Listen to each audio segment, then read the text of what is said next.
Welcome everyone to a demo by the Grace Church Flower Guild. We're glad you're here with us this morning, and we're going to basically do a traditional pedestal, and I'm going to give you some basic information before we get started. Some of you are newer to this than others, and so we want you to be well informed, and we will be glad to answer questions as we go along as well. My name is Carolyn Anderson. This is Judy Lycke, and Judy and I were just talking about it this morning. I've been on the Flower Guild since it began over 25 years ago, and Judy's been on the guild for about 20 years, and the two of us have worked together, gosh, off and on for most of those 20 years. Both here at church and outside the church as well. And so we, Judy and I get along so well because we're very different in our designs.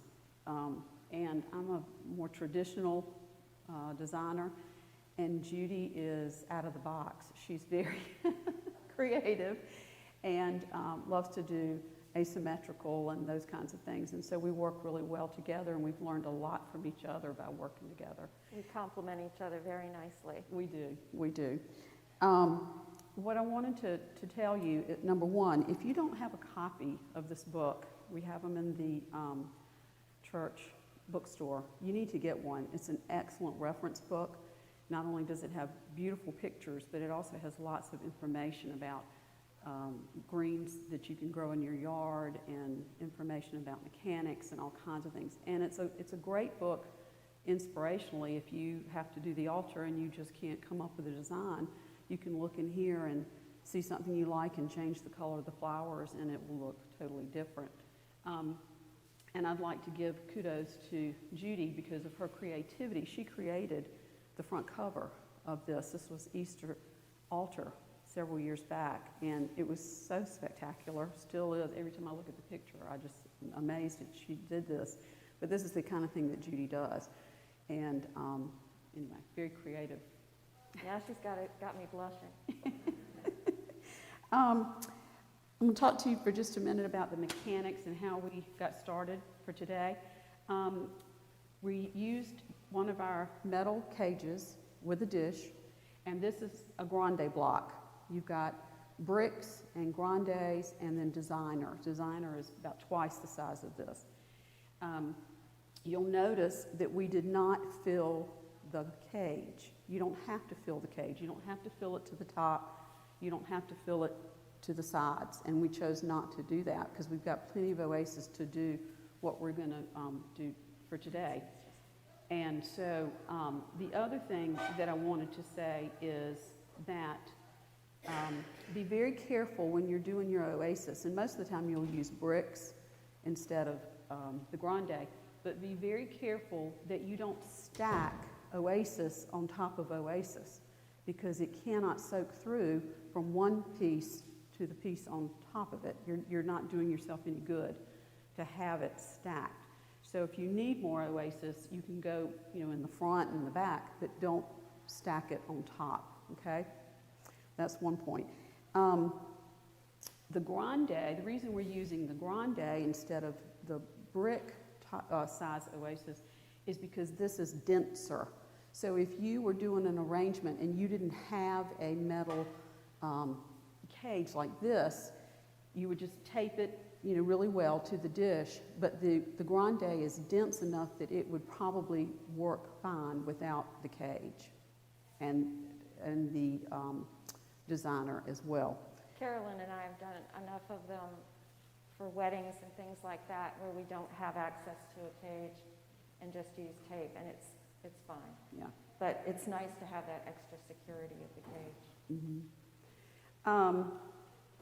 Of course, your conditioning, you know about conditioning, cutting the leaves off. In fact, you'll notice most of what we did today, especially with the roses, we take off almost all of the leaves because we have enough greenery in the arrangement that the having all those different leaves off of the different flowers just messes it up. So we pretty much clip off most of the leaves when we condition our flowers and make sure, of course, everything has a fresh cut. The pedestal that we're doing is basically a two-sided triangle. I know most of you have been taught how to do a basic triangle design. Well, this is basically a triangle backed up to a triangle. And when you do a pedestal that's 360 degrees, it lends itself to being what we call a traditional pedestal. If you want to do something that's asymmetrical and uses clustering of flowers, which is a whole nother design technique, that's great as long as you're not doing a 360, because it's a little more difficult to do and to get it balanced and get the shape right and all of that. You could do it, but it's a lot more difficult. So whenever you're doing a 360, if you stick with a basic traditional type pedestal, I think you'd find it easier to do. I just wanted to add something. When I do an altar triangle, mine are very straight-sided. When I do a pedestal, they tend to be more voluptuous.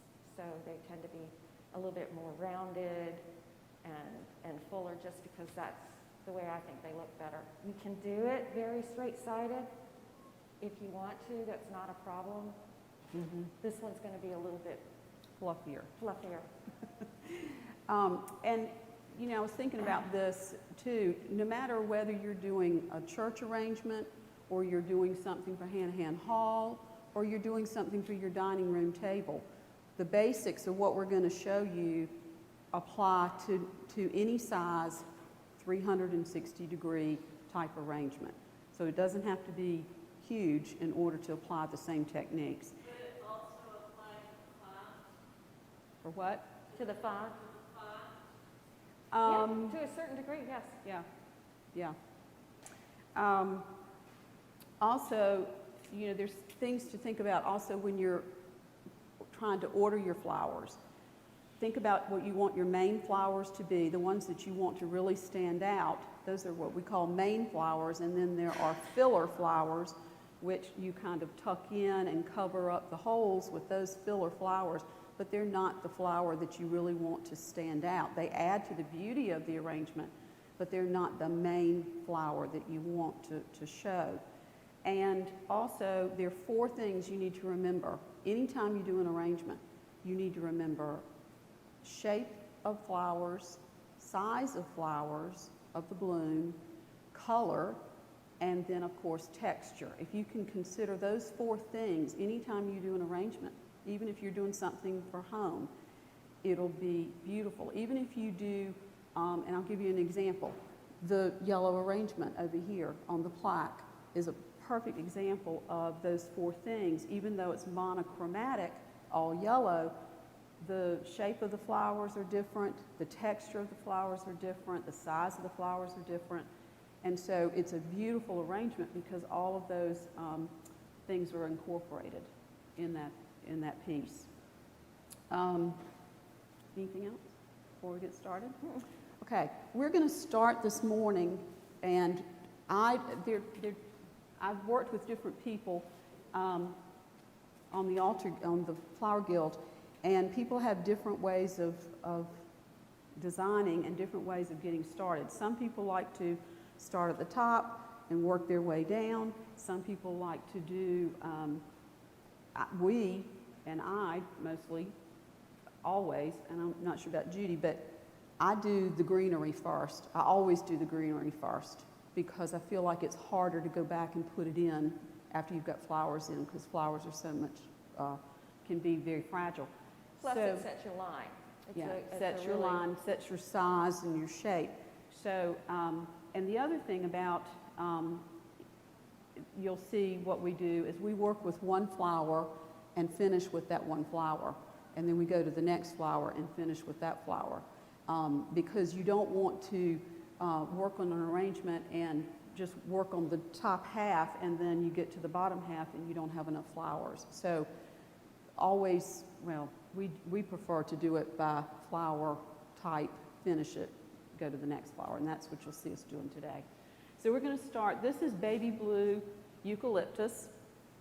I have to be honest, I wasn't a real fan of baby blue for a long, long time, and a couple of years ago, we used it for a wedding or something, and I just fell in love with it because it's wonderful for height, but it's also a different green, and its texture, everything about it, I really love it. So we're going to use this to get our height today and to help shape the arrangement, and also we're going to be using Italian ruscus. So we're going to start right dead center, and we're going to clip out these two little shaggy pieces because we don't need them. And they're going the wrong direction. Correct. The other thing that because we're just using the grande block instead of something bigger, you want to make sure that when you place a stem that you leave it. Even if it's not perfect, it's okay. You don't want to keep pulling things out and putting them back in. It tears up your oasis, leaves holes in the oasis, things like that. Okay.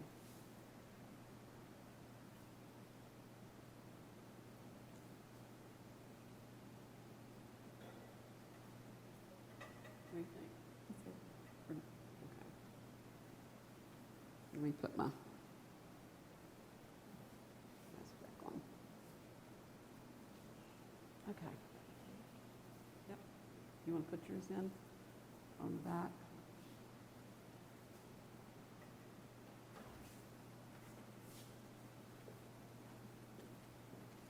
All right, I'm going to put this one, Judy, up really tight because I want to.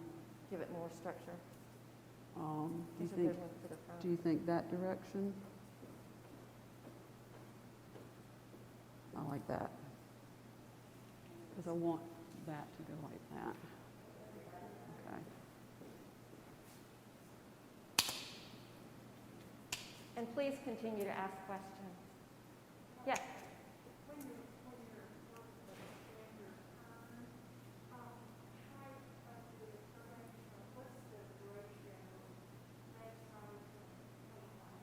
I usually look at it, and I'm okay doing an altarpiece away from the altar. I've done that, especially during the coronavirus stuff. But I like to look at it as far as the cross arms. And so usually when I use the boxes, I'll put it on the upper level and have the candles on the lower level because it gives it a little bit more height because the box isn't as tall. But with the other urns and things like that, I try not to keep anything from going above the cross. And that kind of gives you the ratio you need. I mean, it's a nice, thankfully our church is very proportional that way. Okay. Ready for more? The other thing that I like about baby blue eucalyptus is that you can get these really long pieces like this. They usually have a little curve to them, so it's a nice, flowy kind of a thing. But then they also have these pieces that are branchy, and so you get a really good variety.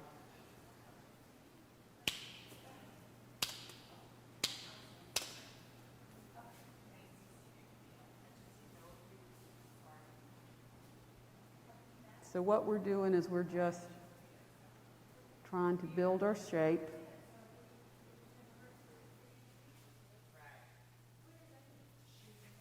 And what we did is we just laid them out. The more branchy ones we put in first, and now we're using the less branch. All right, you're going to do some in the back.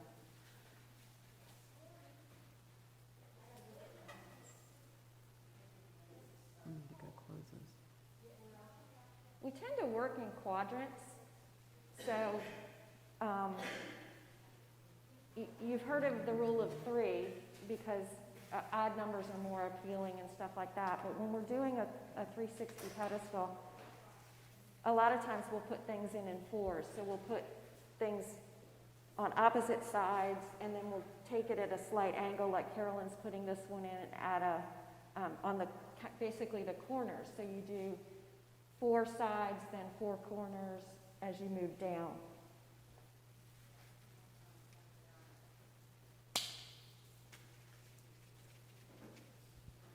we found doing this that if we put the ruscus too high, it looks like bunny ears. So we're going to use the ruscus for lower to make it drape.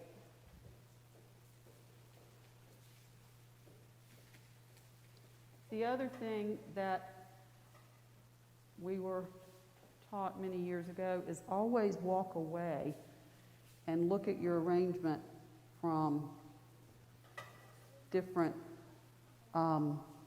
distances. And so you'll find Judy and I will constantly be walking around and saying, oh, how about right there or this? If you've worked on my team, you know I walk out here a lot to look at the altar or even to the back of the church. Okay, right side, back here, right back there. You got a long piece, Yeah. Longer. a longer piece. You want it there? No, see, I've got this one right here. Okay. Now, this one could come down. This is good. Okay. Is that all right? Mm-hmm. Yep. How about right there? And that's about it, right? Okay. So we put in all of our baby blue eucalyptus, and now we're going to put in the ruscus.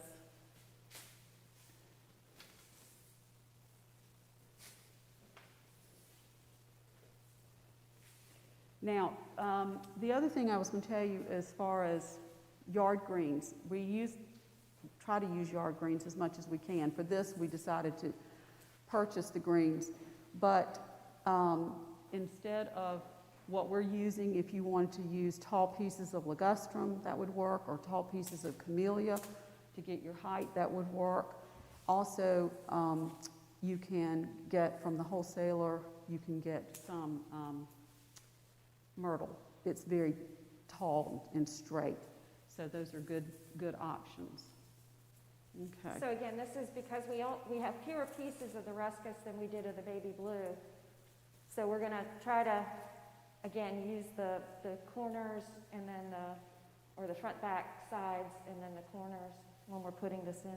All right, so Let's go with the front. Go with the front Okay. one first.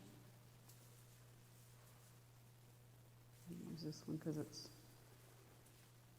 And this is where the cage really does help support the. going about halfway down. Yep.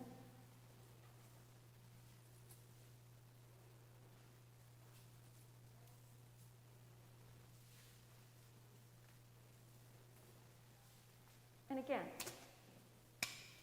it doesn't have to be perfect. Because if you look at anything growing in nature, it is not perfect.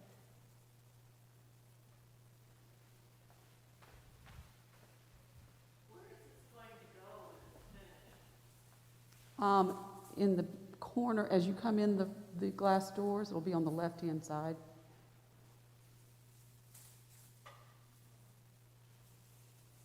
Okay. How about the two?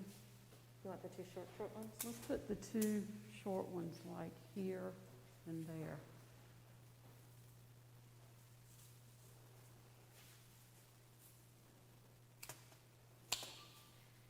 Working with Carolyn in her business was so much fun for me, and she could just watch me come home from school, walk into her workshop, and all the tension of the day just dripped away.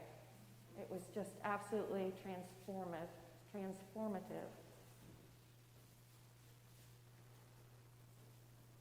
And good for my overall mental health. Is that okay? Those up Yeah, there? like that. All right, so we're going to do these in between and lower. Lower and in between. Okay.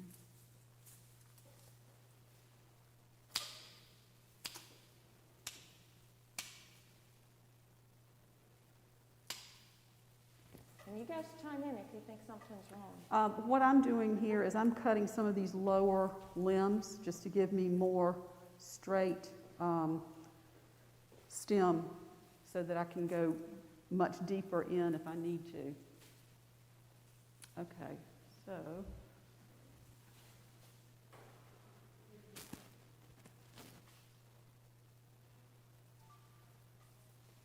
that about right, Judy? Mine's a little higher. That's a nice full piece, though.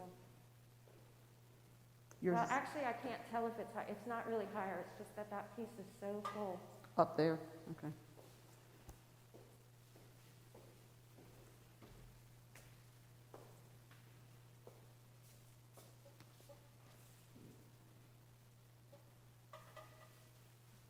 The So other, that was 2 packs of ruscus and 2 packs of the baby blue. is that good? Yeah. I love the shape from the back. It looks great. Okay. All right, so now we're going to start with flowers, and we're going to start with, this is called Larkspur, and it is a great flower for height, and it comes in lots of colors, white and pink and lavender and dark purple. And I love it because it has these branching pieces like this that are always fun. You can clip them off and use them as sort of filler flowers. But it's a great flower to use.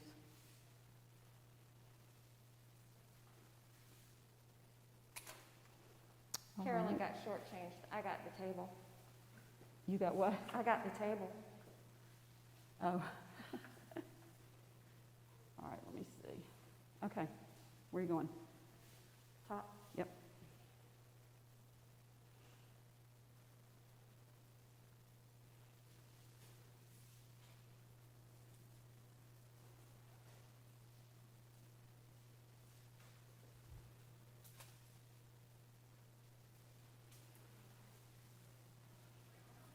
We decided on jewel tones because they're just so much fun to work with. You see, this piece here has a lot of branches. I don't need all of that, so I'm going to take off these lower ones, but I'm not going to throw them away. I'm going to hang on to them. I never throw away pieces that I cut off because you never know where you might use them. And see, that has a nice curve to it, so that'll be a nice piece. Plus they give, Go because here. they're still green, they give it another color, another green to your arrangement. Let me go down a little bit. How's that? That's better. Okay.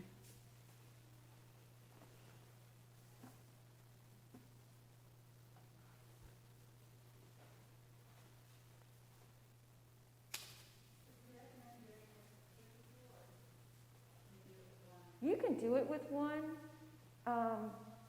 You can certainly do it with one. You just got to keep yourself moving. It's fun doing it with 2 people. It's easy, yeah.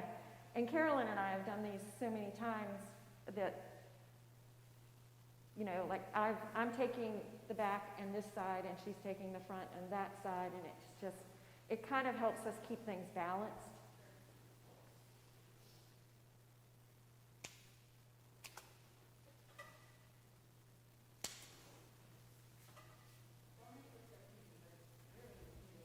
It is easy. What is?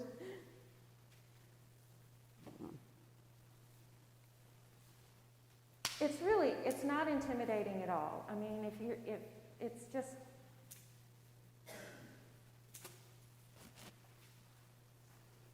Judy and I timed ourselves. We were on a little bit of a time crunch. We were doing an event, and we timed ourselves. We threw together a pedestal in about 30 minutes. You remember that? out at Seabrook. Yeah. And it was gorgeous.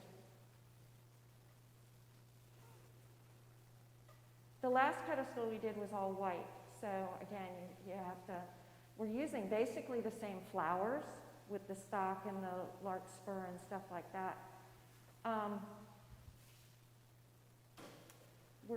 We decided to stay away from delphinium because it's so much heavier, and we didn't want this to be, because we're using it for a tall flower, we didn't want it to be too top heavy. And I think Carolyn was going to mention about that you want to keep your heavier flowers lower. Right.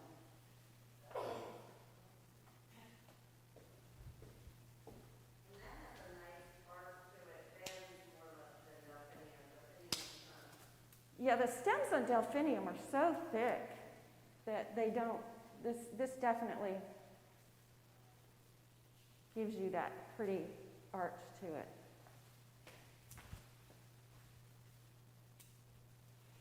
Okay, I'm gonna go, how many pieces do you have left? I have... Oh, you've got quite a few. Okay, I've got about 3. If you need more. No, I'm gonna go down just a little bit. Yep, I just did that on this corner. I'm going to do it on the other corner. We've been staying away from using lilies in these just because the lily is so heavy as far as a big flower goes. But if you want to fill a lot of space, it's good. Yeah. I go a little Calla short. lilies. I go a little shorter. This one's not going to be that tall. I would put it in a little further. Just broke the rule. Sometimes you have to do it. Yeah, calla lilies do. They drape beautifully. But they're not quite the big open. All right, we need one here. Have you got one? I've got one that's Yeah, long. I've got a good one. You got it? Mm-hmm. You want it here? No, it needs to go like right there, down, yeah, but between those two, yeah. Yeah.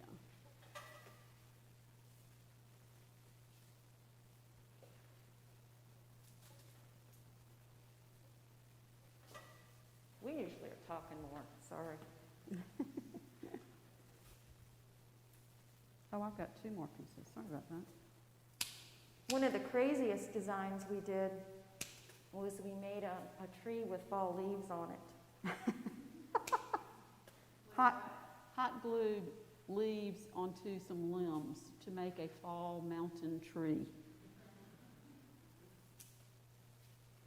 That was an experience. Okay, I've got 2 pieces left, so what do you think? I'm thinking maybe one here. Can you put one like in here? You put it there. All right, how's it looking from back here? We tend to focus on the front and forget about the back sometimes. I think, yeah. Can you do it more right there? Yeah. And I'm going to put this one back here. Does the front look okay? Yes. And I'm down to just little, see all these beautiful pieces? And if you were doing something like a take-home arrangement or something like that, these just add such great little character to it. And we might use them later anyway. Because the texture is so fun. Okay. So next we're going to work with our snapdragons. These are called Talisman. I love these, especially in the fall, because they, you can pick up the orange in them, you can pick up pink in them. They look good with yellow. They're just a beautiful snapdragon, and I love using these whenever I can. And the green of the snapdragon, of course, is a whole different green from what we've already used. So you're bringing in more green even though it's from the flower.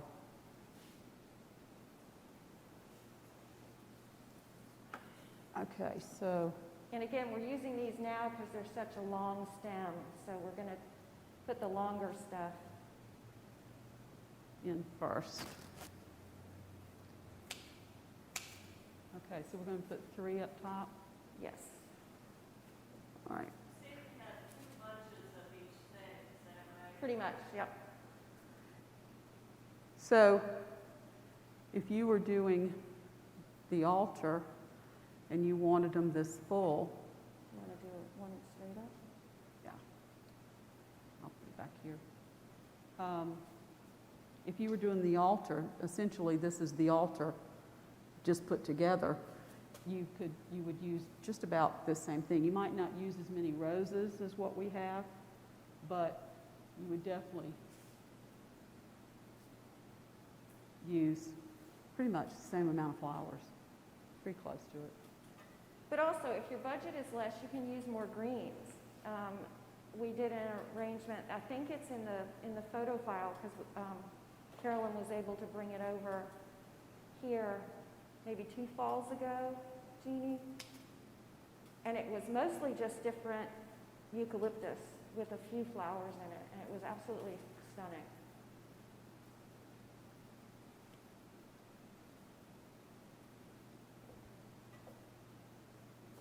Now, when you're putting flowers in, you want to hold them low. You don't want to put this in and hold it way up here because the stem will pop, it'll break. So you always want to hold them down low. And I usually, as this gets fuller and it's harder to see the oasis, I'll actually take my left hand and basically feel where I want it to go and then place it. That way you're not jabbing these in and can't get it in and taking it out and jabbing it in somewhere else. So, but hold your flowers down low so that you don't break the stems. Okay. All right, I'm going to start going a little bit lower. Mm-hmm.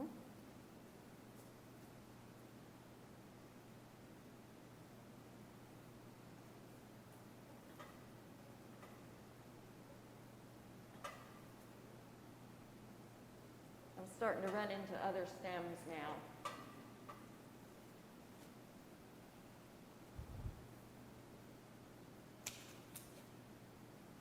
Now, you'll notice that Judy and I do not come and measure and cut every time because we've done this for so long. We pretty much can eyeball it and know how long it needs to be. But if you're sort of new at this, then of course, you know, bring this up here and you can kind of guesstimate how much stem you want to cut off. And we've been known to mess up and have to put that flower somewhere else and luckily have another one to take its place.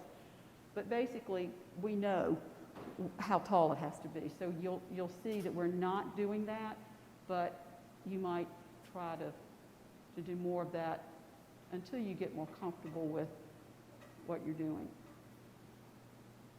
And we're not going to worry about bringing either the larkspur or the snaps all the way down because we have other colors, other flowers of similar color to put lower.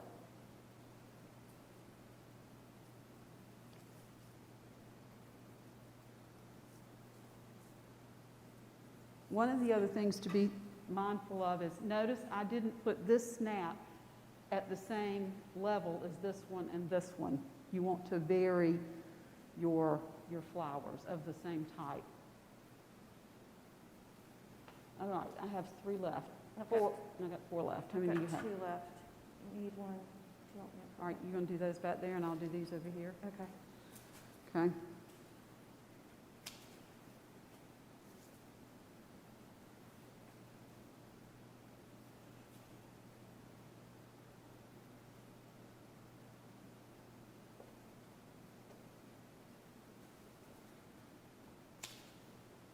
I'm going to bring these, I'm going to do this.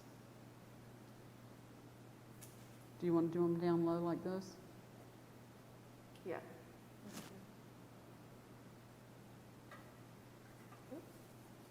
The dish keeps sliding on the stand. You have one to put here. Thank you.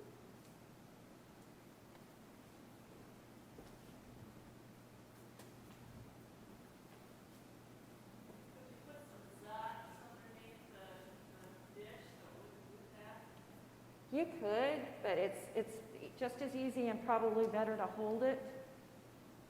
Because again, that's giving me I'm holding my stem lower, so I'm less likely to break it if I'm holding the dish too.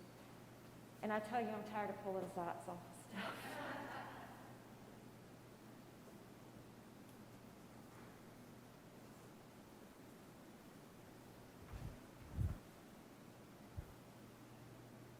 Okay.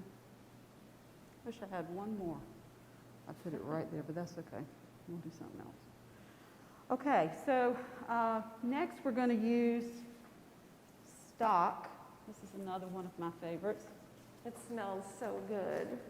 This is stock, and it comes in a variety of colors as well. White, creamy, pale yellow that's beautiful. It comes in a pale pink, but I will tell you, the pale pink sometimes can almost look like a lavender. So when you ask for pale pink stock, be aware that it might come in looking lavender, not true pale pink.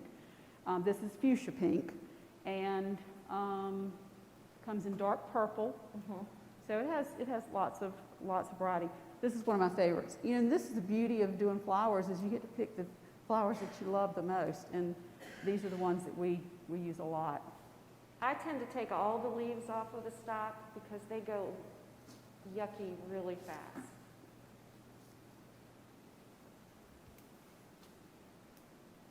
And if you get some stock, like I was doing take-home arrangements last week, and the stock I got was, you know, the flowers at the bottom were already starting to pass.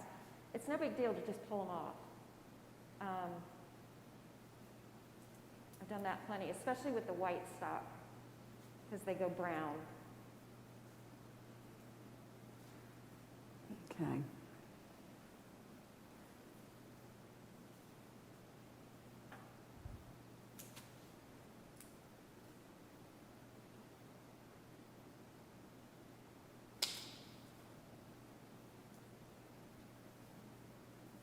I'm going to do these sort of out, Judy, not so much straight up, because we've got roses to go in.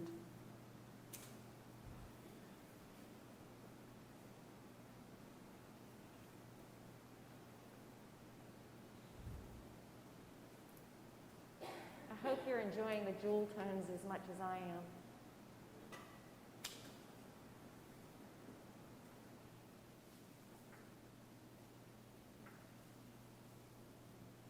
I'm going to flop him down just I a know, he's not. I put Just- him in before you said that, and I was That's not all right. going to pull him back out. turn him. That's okay.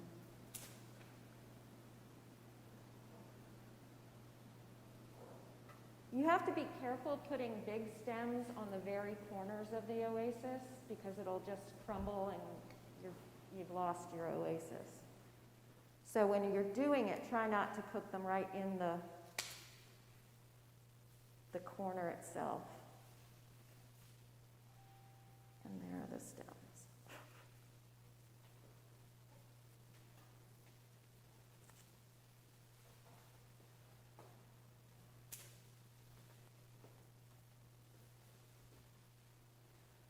Carolyn and I have done a few demonstrations at other area churches, and we've had such a good time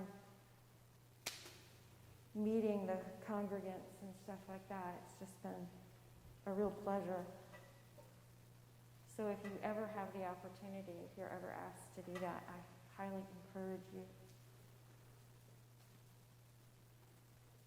It's like having the opportunity that we no longer have to go to the National Cathedral. Oh, I lost one, Judy, so I'm down one. Oh, You lose another one? nope. Okay, I'm going to put these three in the front. Okay.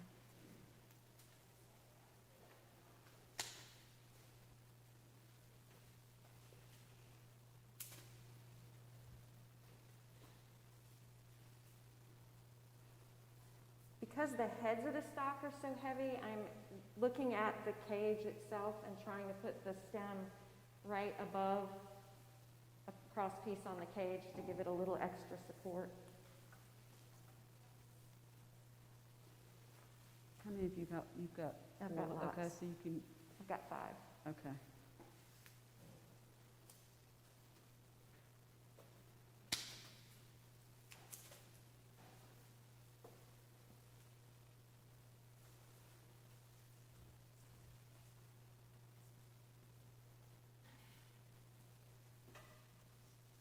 Here, you lost some. Do you want to take? Do you need some more?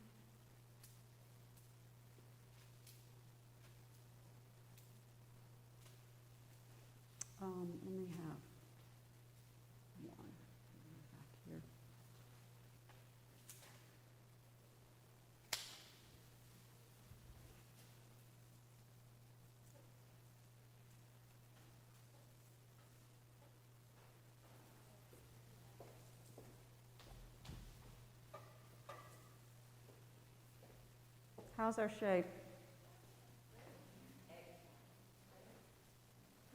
I'm gonna put that right in front, right somewhere here. Do you want it to come down low? Yeah, I think so.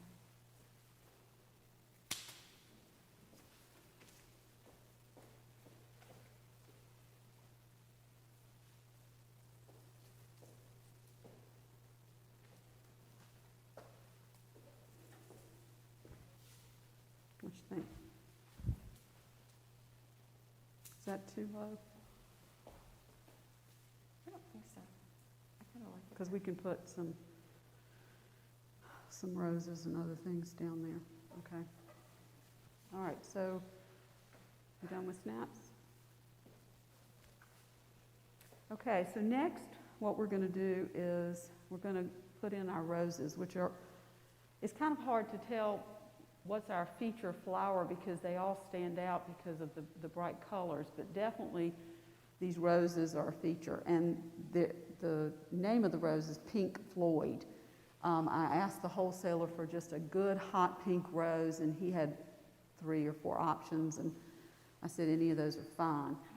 So they almost can look a little on the red side. So you have to be specific when you order your flowers. If there's a particular shade of pink you want, you have to be real specific about pale pink. But if you say hot pink, there's a bubblegum pink, and then there's this kind of pink, and this is more of the fuchsia pink side. From Horst. It came from Horst.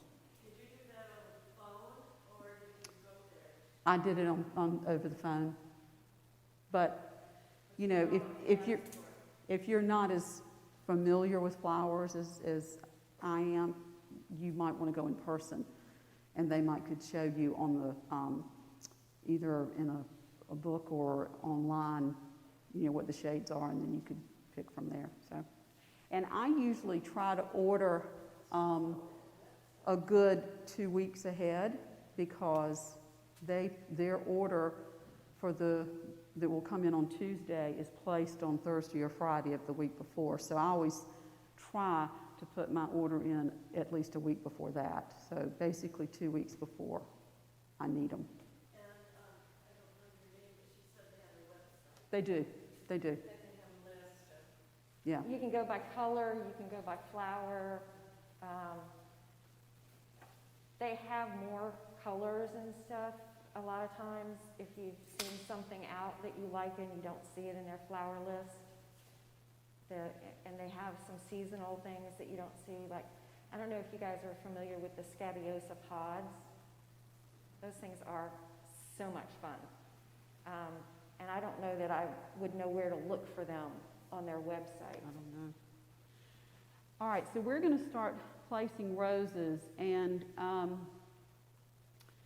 this is where it starts to get tricky because we've got a lot of stems already in the oasis, and so you got to be very careful when you're placing that you don't bump one of these other flowers and perhaps, you know, break a stem. So we're going to start. We always start with our tallest when we're doing a pedestal and come down. So we're going to get the flowers in at the top. Let's put. You want to put one more? Mm-hmm. How about on the back side, because we've got this fuchsia right there. Let's put it on the back side, and it'll still show through. That one's a little shorter. I got a tall one on it. Yep. Thank you. Okay. All right, so we're just going to start placing, and we just kind of look to see, and you'll notice that we took all the leaves off. Sometimes we'll leave a leaf or two up towards the top, but basically we take them off. Sometimes I clip out that big one on the end and just leave the other two because it just looks nicer. One of our English designers came over and he said when conditioning them, if you want them to open up, there are a couple of things you can do. You can remove the guard petals, which are the bottom kind of greenish petals, and that will encourage them to open up. And you can leave the top leaves at least until you put them in, because it's going to encourage water flow up into the stem, which will help it open up.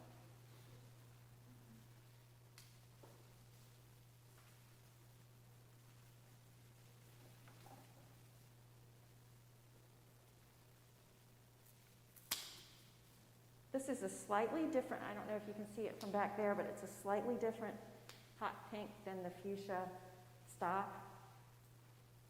So it's giving you different texture and a different, slightly different color.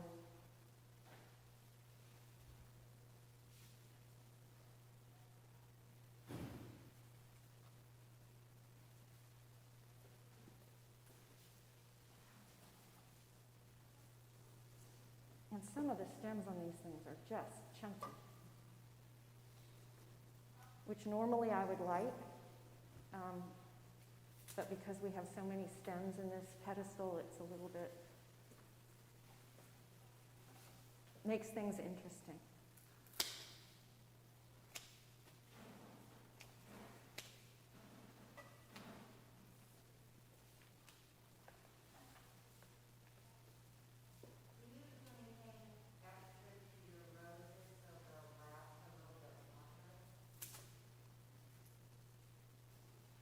Just remember not to pull them out and put them back in, and give them a fresh cut.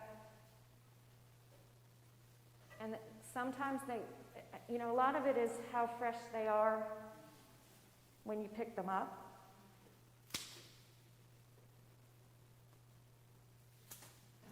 I bought some flowers. I was doing something.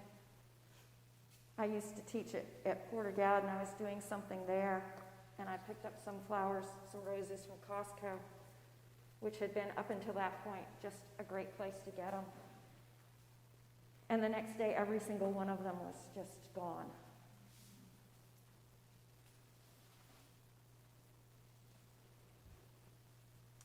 And one thing you can do, especially if you put something in a place that, and you wish you hadn't, maybe you put it 2 inches to the right or something, you can turn a stem to get the angle of that flower a little different. If you start working and you don't want that piece of eucalyptus to flop down, you can always put it on the back side of a rose. Like I just lifted this up and put it here. I'm not sure that I want to leave it there, but I'm just,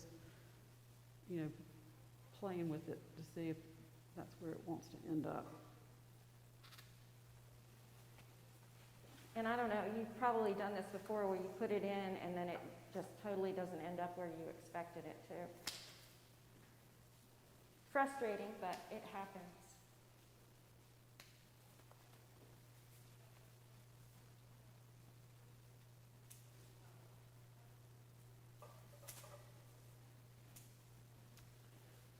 The other thing, one of the other design techniques to remember is you don't want all your flowers the same length.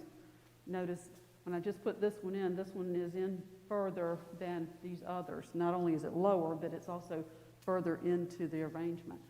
So you want to vary the length of the stems as well. And if I was doing this on the altar, mine would definitely be shorter. Like I said, I do this more rounded, but I also need to remember to put them in further. We have a bunch of roses. Judy and I both have a pack of 25. So this is going to have lots of roses. And we'll bring the roses down further because we have so many of them.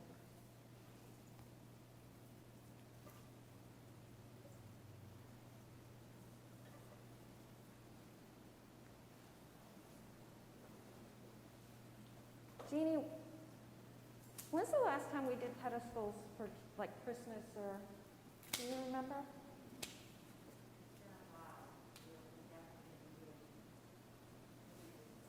It's going to be fun this year then. And where are you planning on having them placed?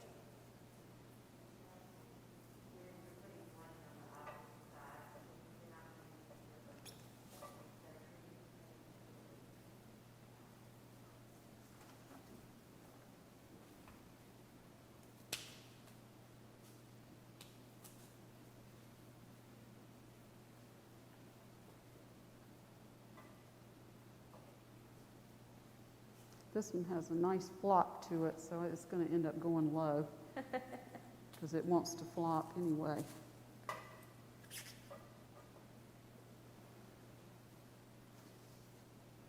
A couple of these have a nice floppiness to them.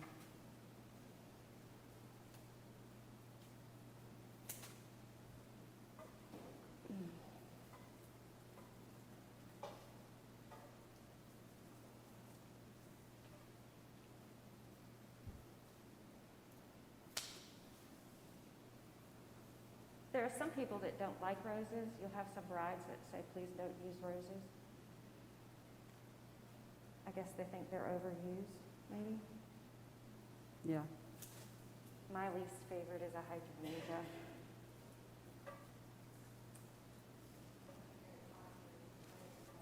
They are very popular wedding flowers.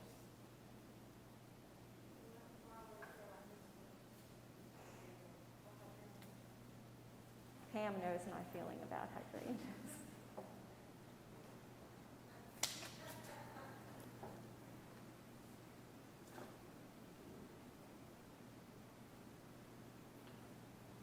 Are we looking back here?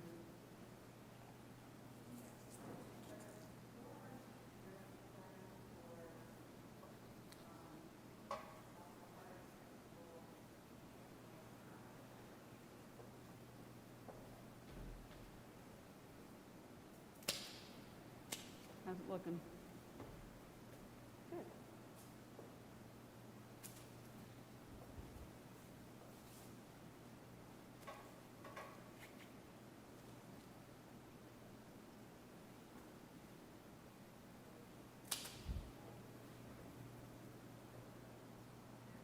Do you think it needs one right here? Do what? It needs one in the front.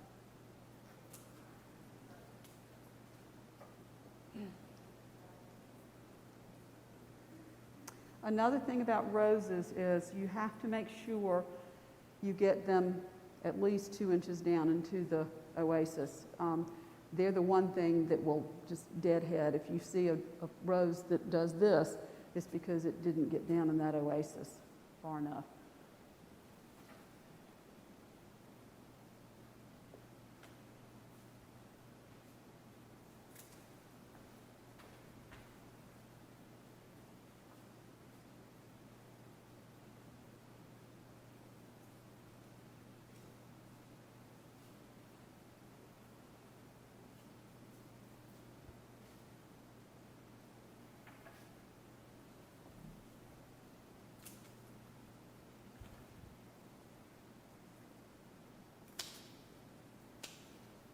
Okay, Judy, I think I'm about done with roses. What do you think?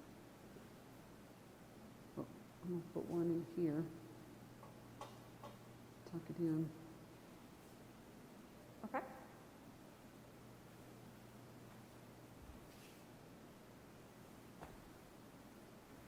Give me one low. Yeah, let's see if I have a floppy one.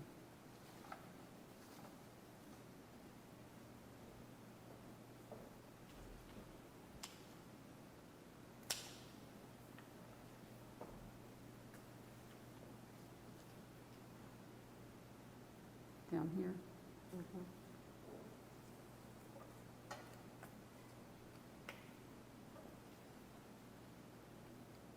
Now, the first time I saw these colors with red was when Judith Blacklock came, and I was standing next to Laura in a demonstration she was doing, and she used hot pink, orange, and red together, and my first reaction was, ooh. But it's turned out to be one of my favorite combinations. And so we did get some red carnations to put in here. But we're going to plan on tucking them in. Do you want to do those next or the orange sprays? It's up to you. Let's do the orange sprays first. We got 2 bunches of the orange sprays, and they were from 2 different growers. So they're slightly different in color.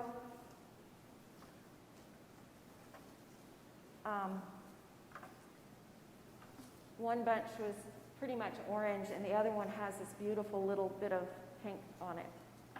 So what we did is we split both packs between us so that we could spread both around.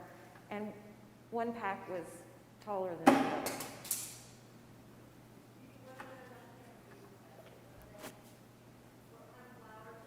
They're spray roses.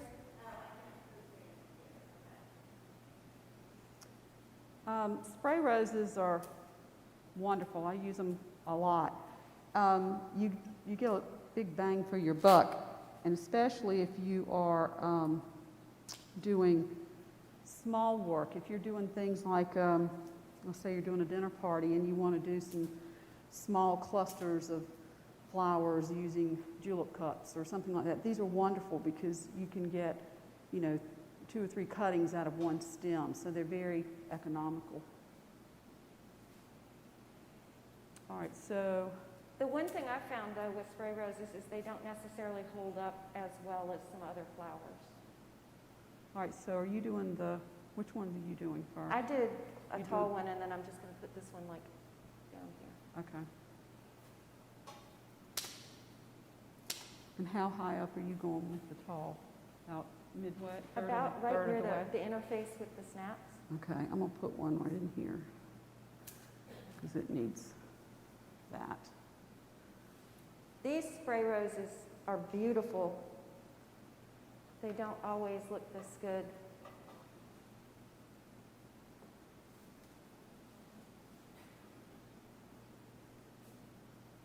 And they're not really a feature flower, so we're tucking them in more so than the big roses.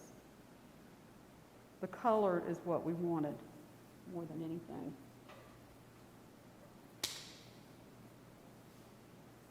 Now, I used to do boutonnieres and stuff for prom, and I much prefer a spray rose boutonniere or corsage than a full-size rose. I just think they're so delicate.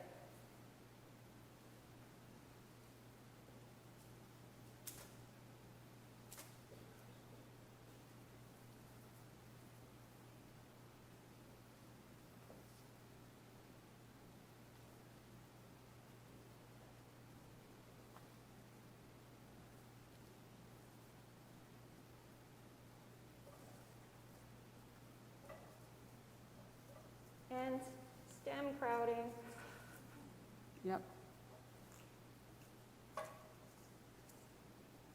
These are called Babe, this bright orange.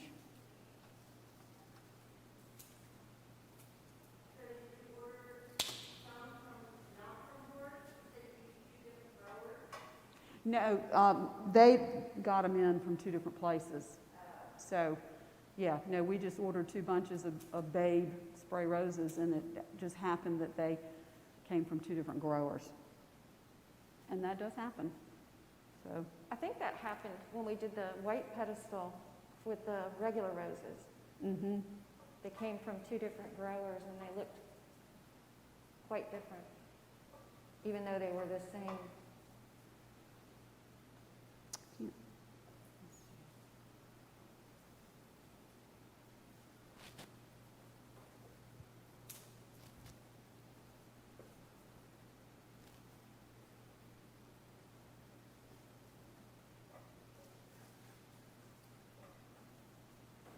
all right, I've got one tall one left. Do we need it? And I have one short one. All right, I'm going to put this tall one here. And then I've got 2 shorter ones.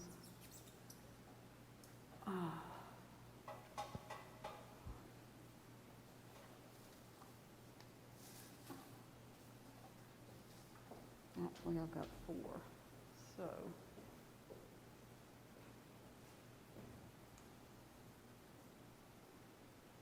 Carolyn, need some in the front. yeah, Low in the front. that's where I'm going. There's no orange there. Yep. Lower right side. Yep.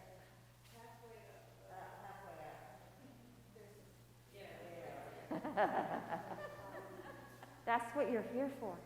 You're our spotters. I just hadn't gotten to that part yet.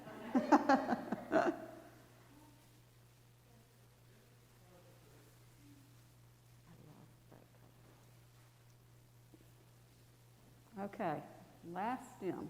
And this may be a triangle, but it's a very round triangle. Are there? Y'all are good spotters.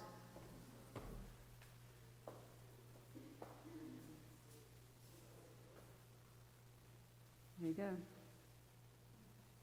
All right. So now let's throw in a few carnations.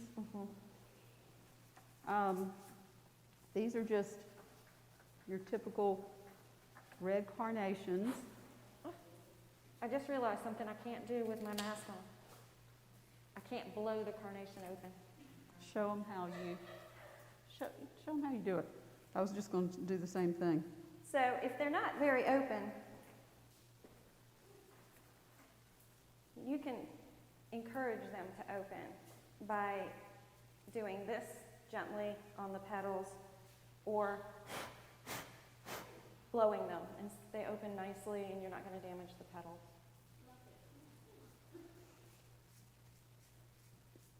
Because sometimes when you get them in, they are just tighter than tight can be.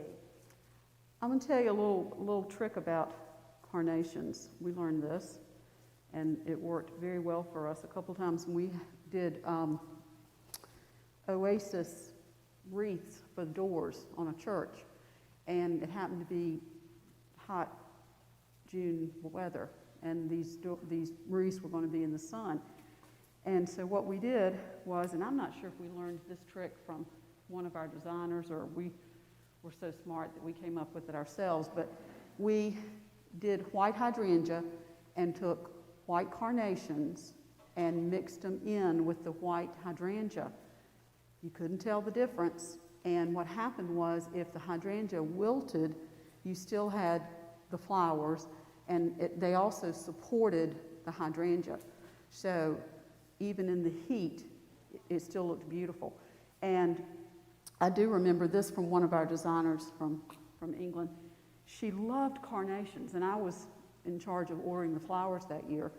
And I couldn't believe all the carnations she was ordering, but she just had a thing about carnations. She was very much into saving money and doing things economically. And so she showed us, you take 3, 4, 5 carnations, bundle them together, and it looks like a hydrangea. So, that's another way to get the look you want, especially if you're doing something that's going to need to take the heat. Use carnations. So. Laura, y'all did something like that with the roses last week.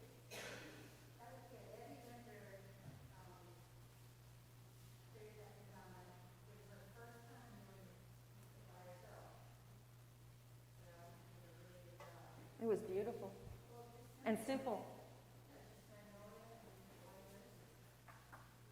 They were lovely.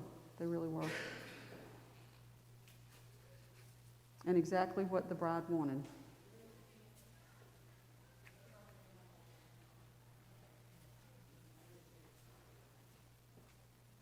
I know a lot of people don't like to use carnations because they're thought of as a funeral flower, but they hold up so nicely.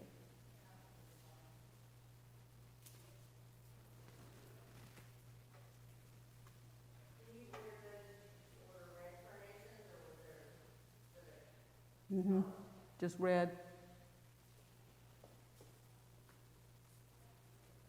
Now, sometimes they can be almost burgundy. So if you really want a red, you need to say, I want red. Christmas red, or if you want something more of a crimson, you just tell them the shade. There are variations of red.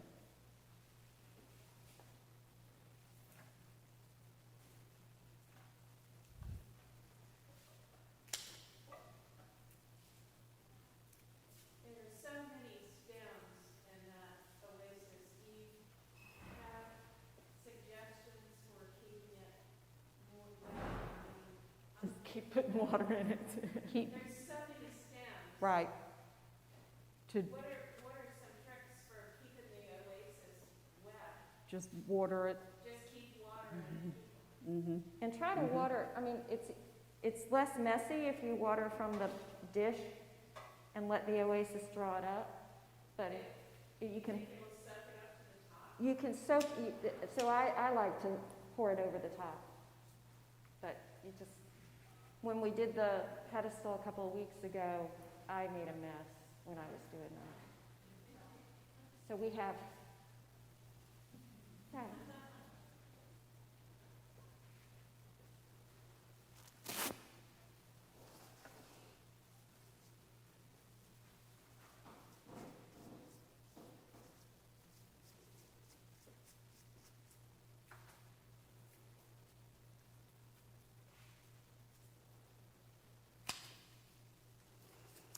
Another trick, when you're doing work with a lot of flowers, you can really, your hands, you can get tired of trying to de-leaf things. If you take a rag and just take like that and just go down the stem with the rag, works beautifully. It saves your hands. Especially with eucalyptus. Yeah, saves your hands. I'm putting some hanging down pretty low. Okay.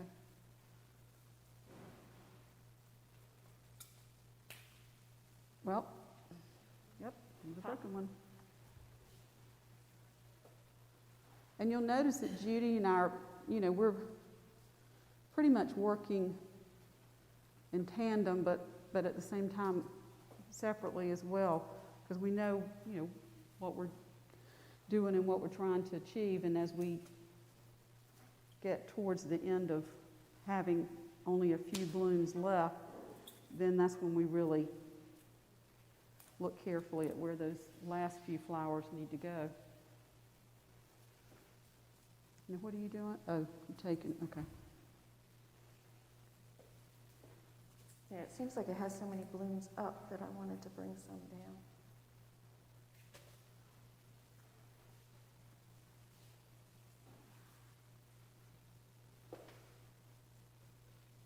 And these will snap on you. Have those lovely knuckles.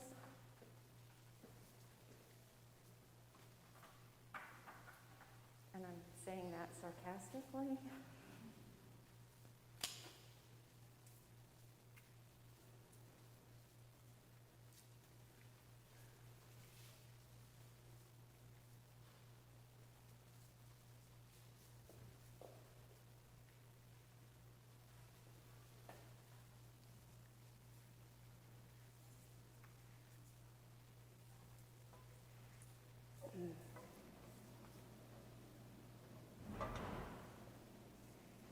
I think that's enough.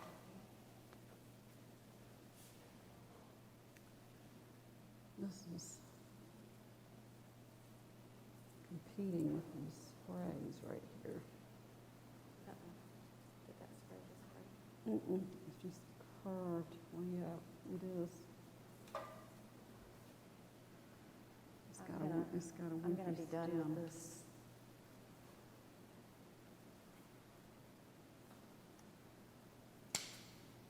Yep. Oh, well. Let's Do see. any of you have a church building and take homes today? Okay. The church building and take home flowers today?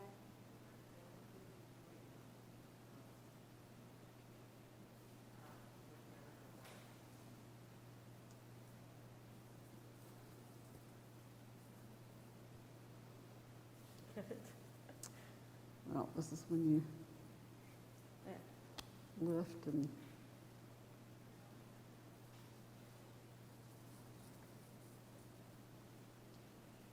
okay.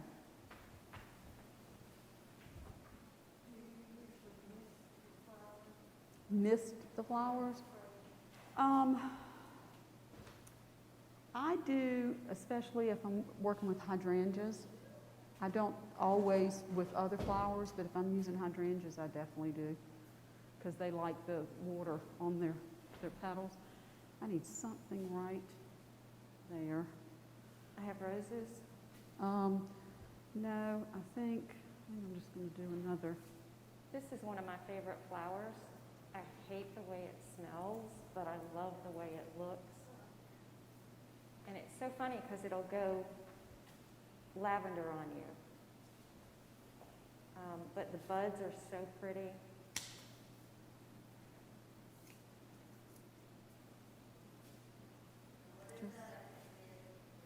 Lysianthus.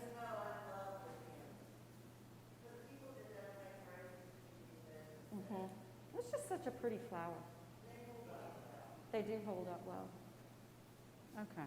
And I you like can that. get, you know, stems like this. I can break this down into multiple pieces.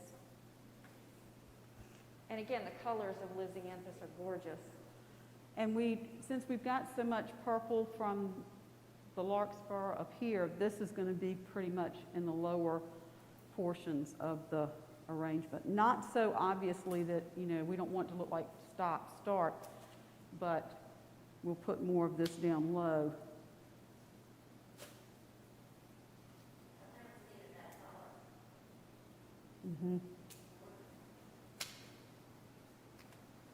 You can get it in purple and white mixed. On one flower it can be purple and white. Pinks, lavender, white, yellow. I think they do have a pale yellow. It's a pale, pale, almost cream yellow. All right, I need something right here.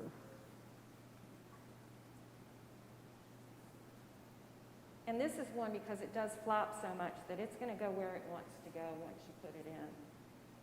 So don't, again, try to avoid wanting to pull it out and put it in again.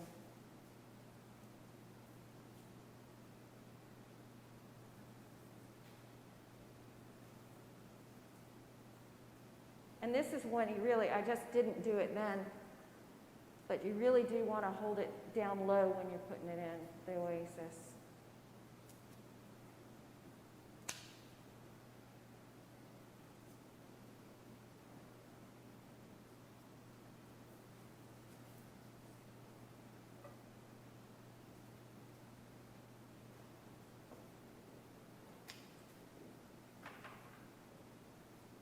I wish this came in bunches of 25.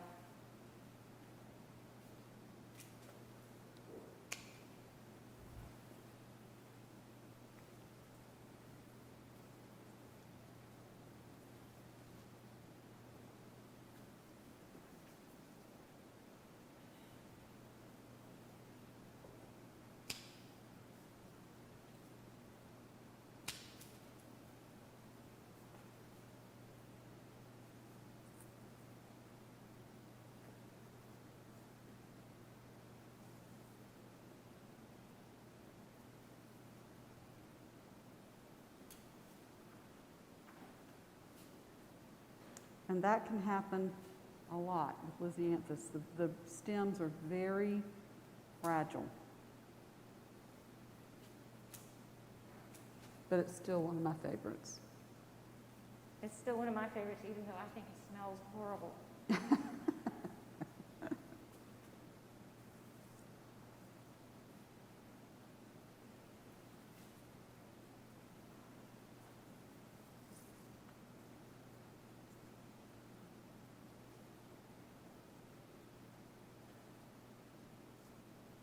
This is great to put into pew markers.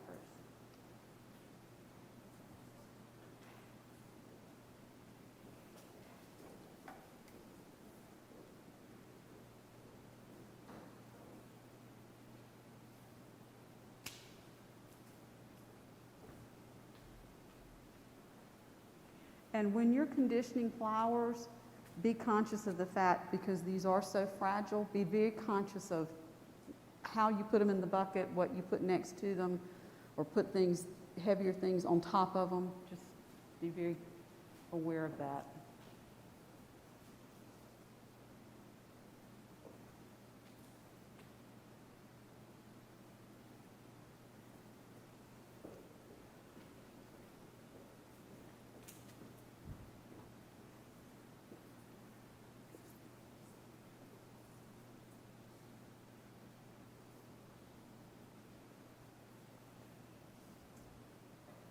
are we looking back here? I'm out.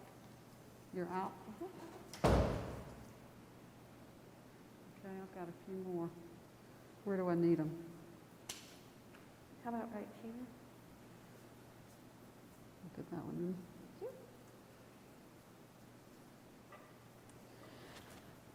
Okay, so the last thing that we've got, well, we've actually got two things, but the last thing that we're going to put in besides some greenery to cover the cage are Hypericum berries. And that's a great thing to use for texture. And they come in a variety of colors, green, red. You can get really dark red at Christmas time if you want that color, or for fall. Then they have Christmas red. We're using green today. They have white. They have... Beverly used some that I think are I think hers are white. Are white, but because of all the other yellow over there, they look almost like they're a pale yellow. And then they have peach and pink, which are pretty much the same thing, but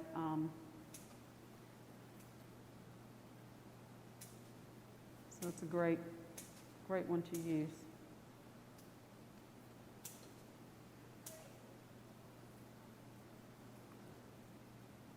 In Hypericum, the quality and size of the berries definitely vary from time of year to time of year. I mean, you'll get some in one season that are just huge, and others you're like, excuse me?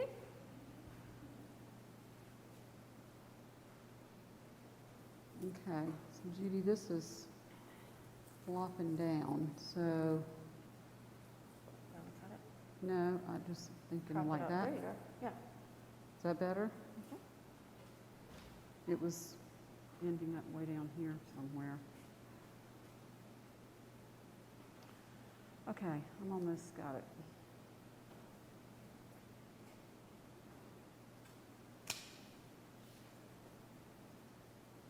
Hard part's when you have one stem left, you want to just make sure it's in the right spot. What do you think? I sort of need something over on that side. I think it needs to go over here, down here. Mhm.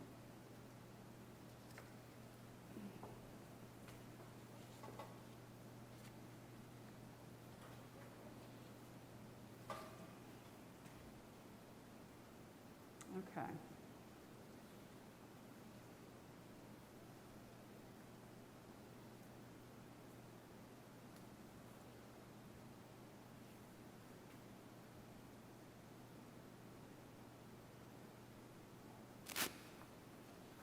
All right, so the Hypericum berries are definitely I guess you call it a flower, a berry, that you want to tuck in.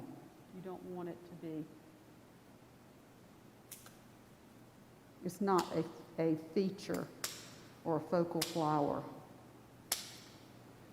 But it's interesting how just that pop of green, what a difference it makes.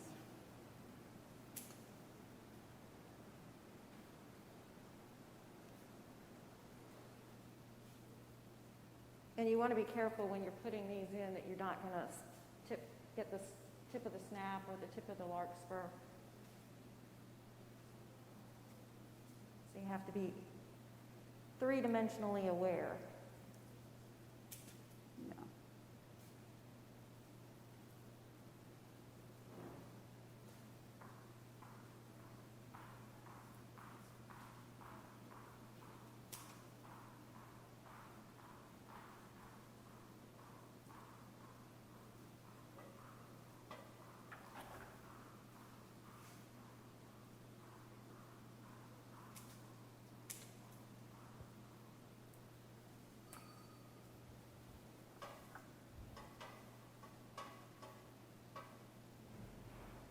Now, if I was doing something like this on the altar, I probably wouldn't worry about using any kind of oasis covering because people aren't going to get close enough to see the oasis.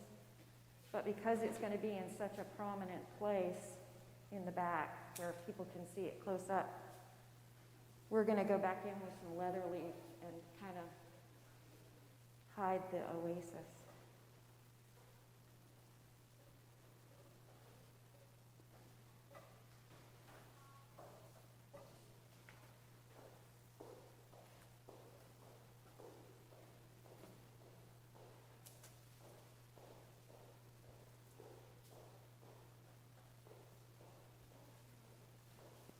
Are you out of berries? I've got some more. Do you need some? No, I'm just looking to see. Thank you. Do I need any in the front? I think I need something right there.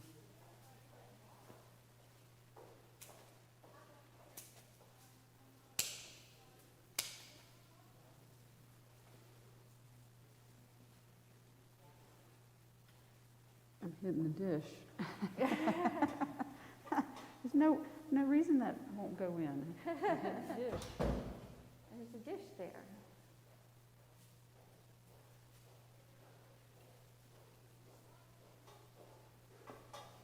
Oh, you've got one right there.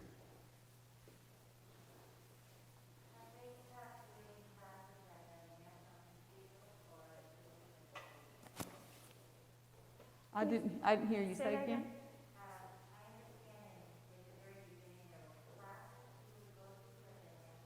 Yes. Yes. The National Cathedral doesn't do them anymore. I was one of the last people that got to go, I think. Because it used to send 2 people, and then we went down to sending 1 person, and I was one of the 1 people. We probably had 15 to 20 people starting out that were trained up there. It was one of a few places that you could go, and get mostly, training for doing church work. That was their focus. It was a wonderful experience.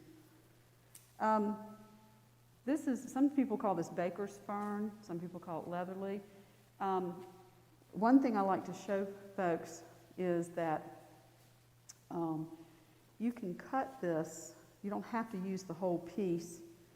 You can cut it, get a piece like that, and then you have this piece that you can also insert too. So you can get 2 cuttings out of 1 stem. You can do the same thing with Nandina, if you're using Nandina. Out of the yard, yeah. And too easy to grow. It's considered a noxious plant because it seeds itself everywhere. all right, so what we're doing is we're just covering the dish around the bottom. You don't want to take away from the design, but at the same time, you don't want your dish showing. And that's why these are so great, because the stem is really stiff, really tiny, and you can get a lot of coverage when you're using a piece like that. Do y'all have questions? Because we're pretty much done. Questions, anybody?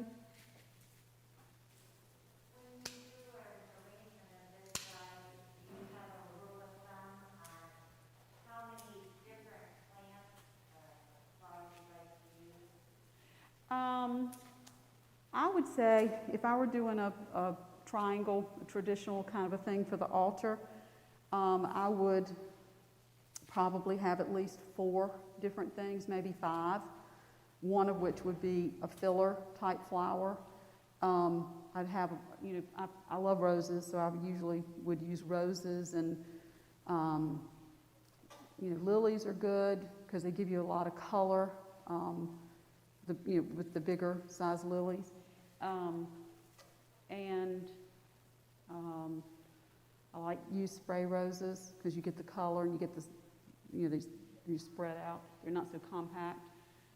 And I would use something tall like a larkspur or a snap, something like that. So probably 4 or 5 different things.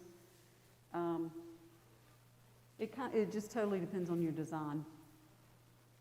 And again, sometimes simpler is better. You can do something like this with a lot less variety of flowers and it still looks really, really good. As long as you stick with the texture, not so much color, but texture, color, size, and shape. We could have done this with a lot more greenery and probably half the flowers, but that was sort of defeating the purpose of what we were trying to do today. But, you know, you could do a predominantly green, especially as we get towards Advent, a predominantly green arrangement and very few flowers.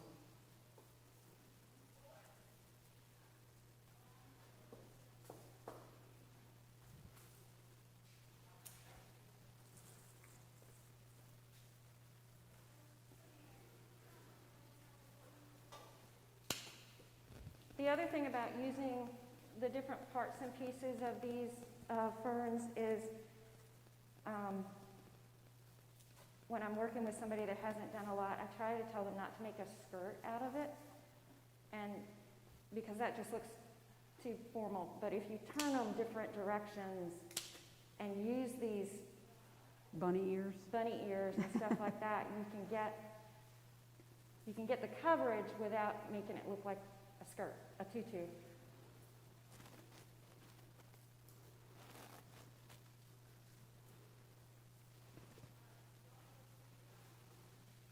And you don't want to go too heavy with it either because you don't want the lightness of the arrangement to become heavy. You want butterflies to fly through.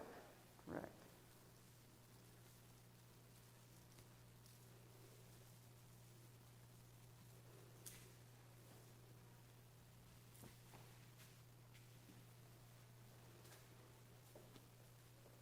Okay, are we about done?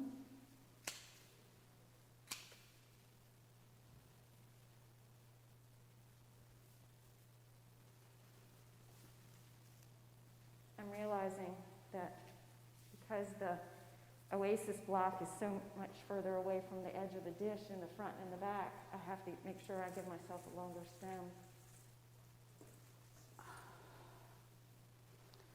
to All reach right. the oasis. Miss Judy, I think we're done. Thank you all for coming. We enjoyed it.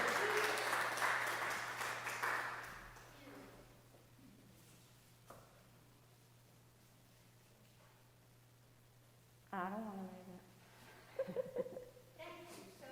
You're welcome. You're welcome. You're welcome. Thanks for coming. Thank you. It's great getting to see everybody. Sure. I'm going to turn this off.